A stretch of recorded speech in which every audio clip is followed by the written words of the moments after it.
आज काय बनवायचं सुचना झालंय. काय बनवावं बरं? आज काहीतरी वेगळं असं पारंपरिक काहीतरी बनवावं. आयडिया. मग आज आपण बनवूया तिळकुटाचं झिरकं. चला तर मग. मी अशा मग हिरव्या मिरच्या घेतल्यात, सुकं खोबरं घेतलेलं आहे, तीळ घेतलेलं आहे, लसूण घेतलेलं आहे आणि हे शेंगदाण्याचं कूट घेतलेलं आहे, कोथिंबीर घेतलेलं आहे. मग तीळ मी घातलेलं आहे मिक्सरमध्ये. मिक्सरमधनं मी पहिला बारीक वाटून घेणार आहे. अशा पद्धतीनं हे बघा, असं तिळाचं मी कूट करून घेतलेलं आहे. मग त्यातनं तिळाचं कूट काढून त्याच्यामध्ये हिरवी मिरची, वाळलं खोबरं, सुकं खोबरं, परत त्याच्यामध्ये लसूण, कोथिंबीर घालून न पाणी घालता वाटून घेतलेलं आहे. बघा हे असं मस्तपैकी दरदरीत असं वाटून घेतलेलं आहे. काढायचं, मग कढईत तेल घालायचं मस्तपैकी गरम व्हायला. कडकडीत गरम झाले की त्यात घालायची वरनं मोहरी पहिला. मोहरी अशी तडतडली की त्यात घालायचा कढीपत्ता. कढीपत्ता तडतडला की त्याच्यामध्ये घालायची हिंग. हिंग असं मस्तपैकी घातली की असा खमंग वास सुटते सगळं. एक नंबर असं वाटते की ही फोडणीच खाऊन टाकावी. मग त्यात सुकलेली 2-3 मिरच्या टाकायच्या तडक्यासाठी, लय भारी लागते.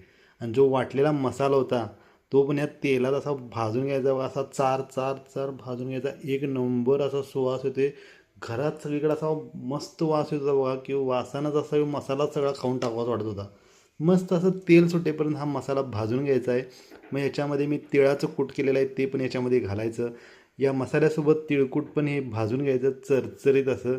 मग थोडं भाजून झाल्यानंतर याला तेल सुटलं ना, तर याच्यामध्ये थोडंसं आपण पाणी ॲड करायचं आहे.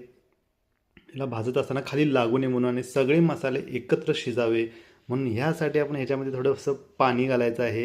हे बघा थोडंसंच पाणी घातलेलं आहे आणि तिकडं मी जवळजवळ 1 लिटर पाणी गरम होण्याकरता ठेवलेलं आहे. मग याच्यामध्ये मी हळद घातलेली आहे.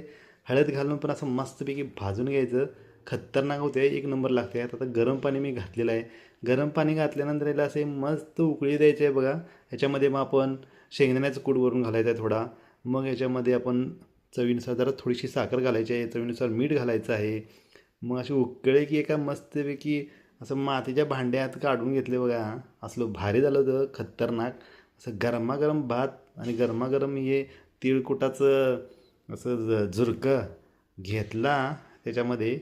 मस्त असं कालून खाल्लं, असलो भारी लागलं बघा. तुम्ही पण ही रेसिपी नक्की करून बघा आणि कशी वाटली ती नक्की मला सांगा. तोपर्यंत मी ह्याच्यावर मारतो ताव. तुम्ही पण करा आणि मला सांगा कशी वाटली. आणि अजून माझ्या पेजला फॉलो केलं नसेल तर नक्की फॉलो करा. अशी वेगवेगळ्या पारंपरिक रेसिपी आता मी घेऊन येणार आहे आणि तुम्हाला दाखवणार आहे. तर बघा कसं